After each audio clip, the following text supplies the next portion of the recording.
चलिए वीडियो बनाना है। झगड़ा कर रहे हैं, हम जा रहे थे दोस्तों उसमें है कि क्या झगड़ा हो रहा है तो दिखाएंगे। देखिए दोनों पति पत्नी है, आप दोनों वीडियो बनाने के लिए झगड़ा कर रहे हैं। काहेला झगड़ा कर रहे हैं, काहेला झगड़ा कर रहे हैं? रेडियो कर दे, बोल रहा है वीडियो बना के, बोल रहा है नहीं बनेगा। कौन सा कैसा वीडियो बनाना है? कॉमेडी वीडियो बनाना है। अच्छा कॉमेडी वीडियो आप लोग बनाते हैं? अच्छा ये कौन है आपके? मेरे हस्बैंड जी है। हस्बैंड है? तो अपने हस्बैंड को इस गेटअप में खड़ा कर दिए, आपको अच्छा लग रहा है? इतना अच्छा तो रेडी कर दिया, बोल रहा है बनाने के लिए, बोल रहा है नहीं बनेगा वीडियो। अच्छा वीडियो बनाने के लिए इस तरह से किए हैं? हां वीडियो बनाने के लिए कॉमेडी वीडियो हमको क्या करते हैं आप? अरे महाराज हमको नहीं बनाना, आज मूड नहीं है कॉमेडी वीडियो बनाने के लिए, बोले नहीं बनाना ही पड़ेगा। अच्छा जबरदस्ती तब अच्छा ये जो ये गेटअप में आप जो खड़े हैं अभी, जो ये काला वाला टीका होगा एकदम लगाए, काहे ला किए थे?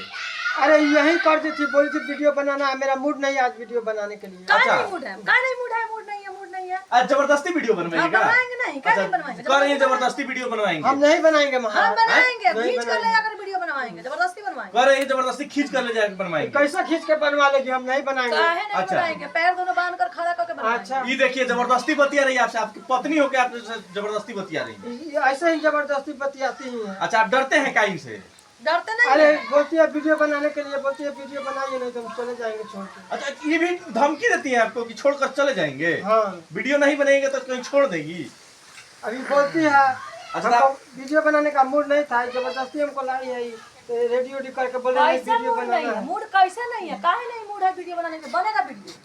देख सकते हैं लेनी वीडियो में कि यहाँ के पति बानी और यहाँ के पत्नी बानी कॉमेडी वीडियो बनावल दोनों आदमी अपने में झगड़ा करते हैं लोग। यहाँ कहते नहीं हम ना बनाए, यहाँ कहते ना तारा जबरदस्ती बना ही के बाद कॉमेडी वीडियो आवा का कहते नहीं बनाए हम की का करे ना बनाए नहीं बनाओ के? तो बनाने का पड़ी नहीं। अच्छा आज नहीं बनाओ के वीडियो। आज और अभी कहला से बन जाए। कहला से ना बन जा बनावे झगड़ा मत कीजिए लोग। हाय देखिए झगड़ा, हाय देखिए झगड़ा, काहे ला झगड़ा कर रहे हैं आप? अच्छा सुनी ना, झगड़ा मत करिए, हमरा से बतियाई, सुनी रुको हुआ से मत बतियाई। अभी हुआ काहे ला झगड़ा करते हैं? वीडियो बनावला ना? हाँ अच्छा रुआ डेरानी का हुआ से? ड्राई कौन सवाल भाई, उहे को बात कहे लेकिन ना वीडियो बनाई ना बनाम तुम चल जाओ। अच्छा सुनी ना, हम आइल बनी है माइक ले बनी कैमरा चलत रहो, मत डराई, नहीं के बनाओगे वीडियो?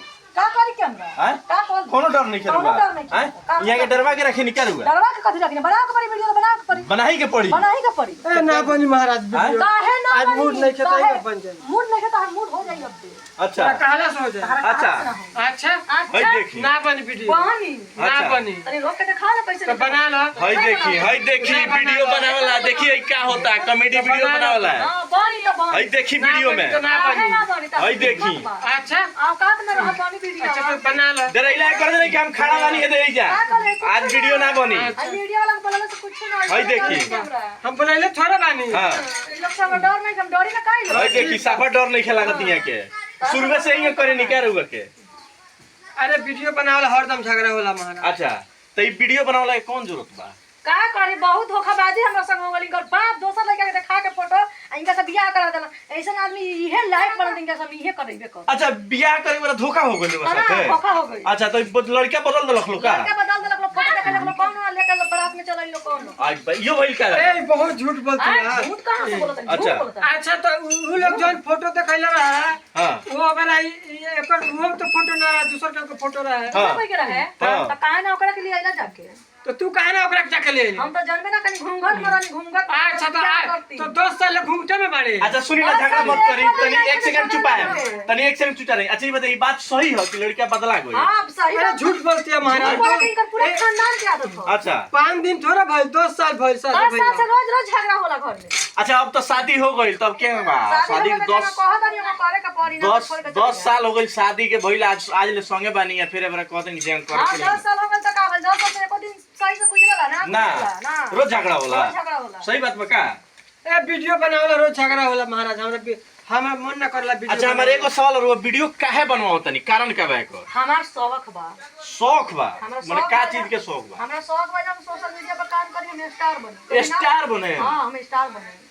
देखो तनी इतना सुंदर मेहराज से के बोल रहा है बियाह करे के, तनी लिया जूम कर ना इनका देखलन ना बियाह करलन, फट से मुंह उठा के चलल बियाह करे खातिर। देखी तो ज्यादा दिमाग मत खराब कर। ज्यादा दिमाग मत धनकावे हे लोग के सामने सुनी ना, शेर मत सुनी ना, बनो। सुनी ना, सुंदर सियार हमरा सियारा रहा कौन।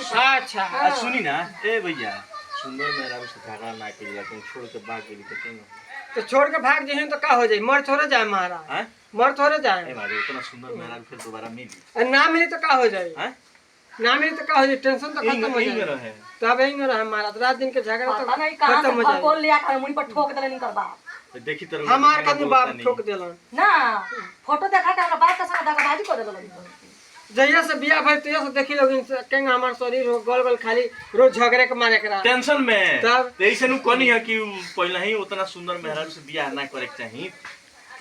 जैसन कहले ना सब भगिया ना काहे चेंज कइलो फोटो जौन लइका होले के बियाह करे अच्छा उहे पातला रुआ निकालत हां नहीं तो निकलबे करम जले दिया चले निकाले तब का करे जितना पैसा कमानी हाँ। सब एकरा मेकअप में पैसा खत्म हो जाला, 1 रुपया ना बचेला। घंटा हो जाला घंटा का कमा लो मेकअप के पैसा से साड़ी और पूरा आई जो और गेटअप भाई कहां से आवला हमर माई भाई ना देल दिन के तो कहले तो होई बा अच्छा हां यहाँ के दला से नहीं के हो ना होला अच्छा सही बात बका एक माई ऑफिसर आई हाँ। 1 लाख के तनख्वाह उठा लियो खर्च तो दे। अच्छा इनका कमीनी से इनका सब पूरा नहीं करते हमारा सब का पूरा करें देखी ना कितना सब दार बड़ा नहीं अब कने में शौक पूरा ना होला, ये बताई होत नहीं के ये तो सब पूरा होता अपन तो ये तो हमहू देखता नहीं कि यहाँ के गेटअप देख ली कितना सुंदर सुंदर कपड़ा सुंदर है हार देखी गेटअप देखी कितना अच्छा बा रहुआ एगो क्या बोली बानी त अपन घर में मेहरारू का कहा बोले हमर माई बाप कहले बाबा के चल देवला के कभी धोखा हो अब कर न कर ना देवलन खर्चा हमार क्या छोड़ के चल जाओ ओए के डाल ना बाबी हमारी इज्जत रखी भाई देखी तो ए, सामने बहुत झूठ बोलती है ये। हाँ। झूठ बतानी झूठ अच्छा वो कौन काम करेनी कौन काम करेनी ए हम बेतिया काम करनी, बेतिए काम करनी हाँ। तो कमानी तो पैसा सबका होला पैसा ये नहीं बताई का होला। तो यहाँ के तो कहता है पैसा हम देवे नहीं कमा के 4000 रुपया कमाला नुने तक में खत्म हो जाला जा ओए में ना हो जा अब बाकी शौक के पूरा हुई बात वो तो सही है।